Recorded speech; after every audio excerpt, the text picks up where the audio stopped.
Hello les petits gens, aujourd'hui on se retrouve pour parler bière sur la chaîne Beer Academy. La brasserie que l'on va présenter aujourd'hui, il s'agit de la brasserie de la Seine, Zenne Brouwerij in Nederlands. Elle se situe, comme son nom l'indique, à Bruxelles. Donc si on regarde sur la carte de la Belgique, Bruxelles est au milieu et elle est située dans la commune de Molenbeek-Saint-Jean à Bruxelles, le long des bords de la Seine. Et oui, il faut savoir qu'en Belgique, on a un cours d'eau qui s'appelle la Seine, et c'est pas le même que celui qui traverse Paris en France. Si on s'intéresse un peu à la brasserie, on va se poser 3 questions. Qu'est-ce qu'il y a à la brasserie de la Seine? Qu'est-ce que c'est que cette brasserie? Y a-t-il un rapport entre cette brasserie et l'histoire belge? Et enfin, que valent les bières de cette brasserie? Donc tout d'abord, qu'est-ce que la brasserie de la Seine? Donc si on s'intéresse un peu à la brasserie, elle a été fondée en 2003, non pas à Bruxelles, mais à Leu-Sint-Pierre, et s'appelait Brouwerie de Saint-Pierre, ou Sint-Pieters Brouwerij en néerlandais. Et c'était une microbrasserie, donc vraiment une petite production. Ils ont commencé avec la Zinebier pour la Zineke Parade à Bruxelles, et ça a donné un succès fou, si bien qu'ils ont dû très très vite investir dans de nouvelles cuves pour produire plus. Et vers 2010, ils sont arrivés à Molenbeek. Et même le 22 décembre 2010, donc fin 2010, le premier brassin est sorti des cuves à Molenbeek. Et ça leur a quand même permis, en 2012, d'être reconnus par la ville de Bruxelles comme meilleur artisan bruxellois. Et ils sont passés par Manneken Pis du coup. Et aujourd'hui, ils ont une belle gamme régulière de minimum 8 bières, 9 bières collaboratives et quelques bières expérimentales, ainsi que quelques bières de saison. Et un autre point intéressant sur cette brasserie, c'est qu'ils ont plusieurs credos. Tout d'abord, la passion de l'amertume, les bières légères en alcool, de la qualité avant tout, un processus 100% bruxellois, un circuit de distribution local et le respect de l'environnement. Alors maintenant, si on s'intéresse un peu à leur bière, on va tout d'abord rencontrer la Stouterik. C'est une stout, mais légère en alcool, vu qu'elle n'est que à 4,5%. Ensuite, on a la Taras Bulba. Donc là, on est sur une blonde, aussi légère en alcool, car elle est à 4,5%. La Brusseler IPA. Donc là, on est vraiment sur une bière IPA, mais un peu différente, parce que c'est une Zouette IPA. Et elle tire quand même 8% d'alcool, ce qui est quand même beaucoup comparé aux autres bières de cette brasserie-là. Ensuite, on a la Jambe de Bois. Donc la Jambe de Bois, c'est une bière triple à 8%. Elle est légèrement cuivrée. Elle est assez magnifique. Ensuite, on a la toute première, la Zinebier. Donc la Zinebier, c'est la bière de leur succès. C'est une spéciale blonde. Elle est un peu plus forte que la Taras Bomba, car elle est à 6% et l'autre à 4,5%. Puis on a la bière de saison, la saison Meiboom. Donc le Meiboom, c'est à Bruxelles, c'est un événement où on plante un arbre. Donc ils ont fait une bière pour cet événement. Ensuite on a la Xmas Zinebier, donc la version Noël de la Zinebier. Et la Bruxelles Kaling, qui est aussi une bière de saison faite pour des événements. Qu'est-ce qu'il y a d'intéressant niveau rapport entre la brasserie et l'histoire belge? Donc comme je vous l'ai dit au début, la brasserie a été célèbre pour la Zinebier. Qu'est-ce que c'est la Zinebier? En fait, la Zinebier vient de Zineke. Et un Zineke, c'est ça. C'est les bâtards de Bruxelles, comme on dit aussi. C'est les chiens qui étaient présents au 19e siècle, parce qu'il y avait une épidémie de rats. Il y avait vraiment une très grosse population les bords de la Seine. Et les villageois se sont dit, tiens, on va prendre des chiens, on va les lâcher en liberté là, ils vont nous débarrasser des rats. Et évidemment, les chiens se reproduisaient entre eux, c'était vraiment... il y avait trop de chiens, quoi. Et alors les gens se sont mis à les noyer dans la Seine, et alors les bâtards qui naissaient de différentes races, on les appelait les Zineke.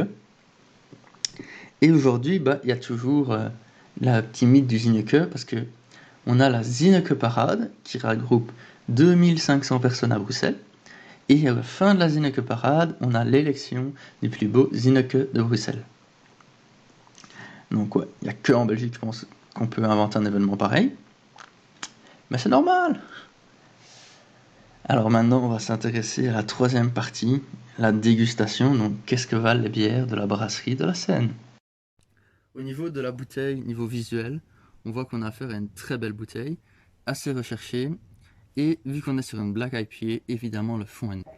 On voit un mec qui va aller dans l'espace et l'Atonium. Donc c'est franchement assez sympathique.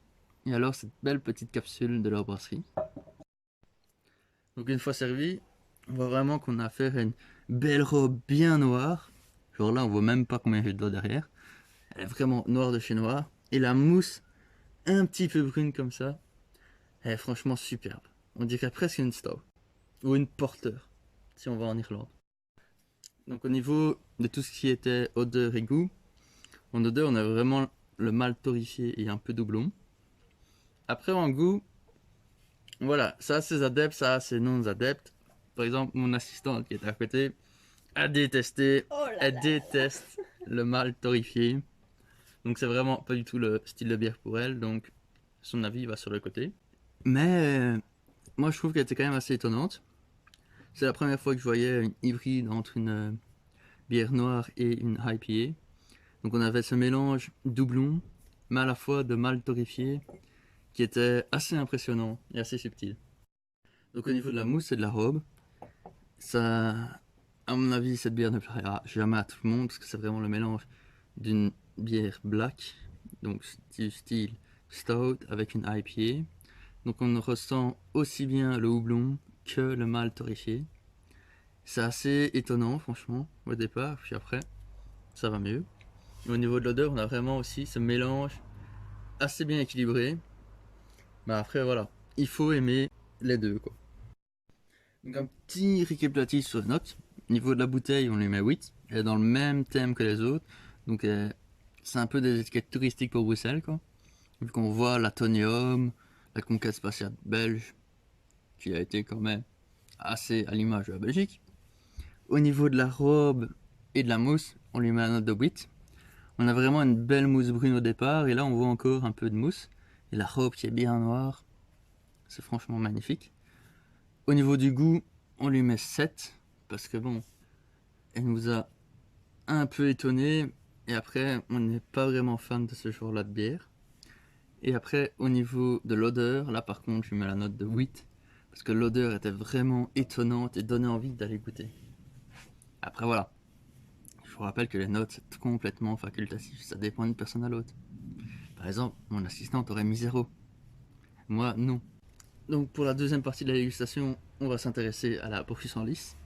Au niveau de la bouteille et de l'étiquette plus particulièrement, on voit des buildings pour rappeler un peu Bruxelles et mettre des couleurs pour égayer la vie des Bruxellois. Donc la bouteille est assez sympathique et l'étiquette aussi. Puis la petite capsule personnalisée, comme d'habitude à la brasserie de la Seine. Déjà fait boire. Donc au niveau de la robe et de la mousse, bon la mousse est déjà descendue, mais ça faisait quand même 2-3 minutes qu'elle a été servie. Donc la mousse montait jusque là, c'était franchement pas mal. On voit cette belle couleur cuivrée. Franchement, la couleur est magnifique. Et quand on met sa main derrière, on voit vraiment que c'est bien opaque. Donc au niveau de la mousse et de la robe, la mousse elle est jusque là au départ, elle est quand même pas mal descendue, mais bon, ça fait 2 minutes qu'elle est servie. La bière est bien opaque et elle est bien cuivrée. Elle a bien cette petite allure un peu de cuivre. C'est assez beau. Donc au niveau de l'odeur, c'est déjà assez surprenant parce qu'on n'est pas vraiment sur une bière fruitée. Donc on a quand même, c'est une Brett Pale Ale, donc elle rentre un peu dans la catégorie Pale Ale. Et pourtant, on a cette odeur de pamplemousse, ananas, d'agrumes sous le nez, quoi. C'est assez étonnant. Et quand on la boit, dans le gosier, on a encore plus cette odeur-là. On sent vraiment ce goût d'agrumes, d'ananas, de pamplemousse. Si on ferme les yeux, à la limite, on peut s'imaginer sur une petite plage aux Caraïbes. Franchement, elle est hyper intéressante pour une Brett Pale Ale. Et alors, c'est surtout le fait que c'est pas vraiment une bière fruitée, genre cric et tout ça. Et pourtant, on ressent bien les agrumes et le fruit. C'est pas mal. L'aspect fruité. Donc au niveau du goût et de l'odeur, au niveau de l'odeur, on ressentait déjà énormément les agrumes quand on l'a sous les narines. Et dans le gosier, on ressentait vraiment cet aspect fruitier et agrumé, du style l'ananas, pamplemousse, etc. et une légère touche de fleurs. Et c'était vraiment intéressant comme type de bière parce que on n'est pas sur une fruitée, on est sur une Brett Pale Ale. Et pourtant, on a cette impression d'être un peu en plein été, le long de la plage, quoi. Elle est franchement intéressante et franchement, elle, elle donne envie de recommander la petite sève, hein. Donc au niveau des notes, au niveau de toute la bouteille et de l'étiquette et de la capsule, on lui met la note de 8. Au niveau de la robe et de la mousse, on lui met également une note de 8. Elle avait une magnifique robe blanche, un peu cuivrée. Et elle avait une magnifique mousse blanche, un peu cuivrée. Et une très belle robe cuivrée qu'elle possède toujours. Au niveau du goût, ça nous a vraiment surpris le pamplemousse, donc je mettrai un note de 9. Parce que c'était vraiment intéressant comme goût. C'était assez recherché. Et au niveau de l'odeur, également un 9, parce que c'était bien intéressant comme odeur. Donc tout d'abord, si on regarde l'étiquette, on voit qu'on a une étiquette avec beaucoup de couleurs, beaucoup de peps, et on retrouve le nom de la bière, les différentes informations sur la brasserie, le type de bière, une Belgian Pale Ale, et toutes les informations sur la bière. Puis la petite capsule personnalisée Brasserie de la Seine, franchement une belle étiquette. Donc quand on regarde maintenant la bière servie, on voit qu'elle a une belle robe blonde, et alors elle a une belle mousse, c'est vraiment une mousse assez dense, donc c'est assez bien, et elle est compacte. On va être étonné par ce qu'elle nous réserve. Une fois qu'on a cette bière en dessous de la narine, on est envahi par une petite odeur de houblon et de malt, assez bien mélangée. C'est une petite magnifique alchimie. Et puis une fois qu'on l'a dans le gosier, alors là, on ressent un léger goût amer au départ. Puis après, on a la douce odeur de l'houblon qui nous envahit. Et puis le bon goût du malt par la suite. Et on reste quand même sur un tout petit peu d'amertume à la fin. Donc un petit topo sur les notes pour finir cette dégustation. Pour tout ce qui est de l'étiquette et de la bouteille, on lui met la note de 8. Parce qu'elle est vraiment bien, elle est fin bien garnie. Mais après, genre des trucs comme l'écriture là pour la date de péremption et date de fabrication, c'est pas le top, je trouve. Après, elle est bien. Pour tout ce qui était de la robe et de la mousse, là on lui met la note de 8 également, parce qu'elle a vraiment une belle robe bien trouble et opaque. Et à la fois la mousse elle était bien dense et bien belle. Donc au niveau de l'odeur, on va lui mettre la note de 7. Parce que dans l'odeur, il n'y avait pas un truc qui nous donnait encore plus envie d'y aller, quoi. On avait cette touche de malt et de houblon. Mais après, si on avait eu un petit épice qui nous disait allez viens boire, ça aurait été mieux. Et au niveau du goût, on lui met 8. Elle avait franchement un bon goût et elle était très fraîche. Donc c'était vraiment assez agréable. Allez, à la suivante.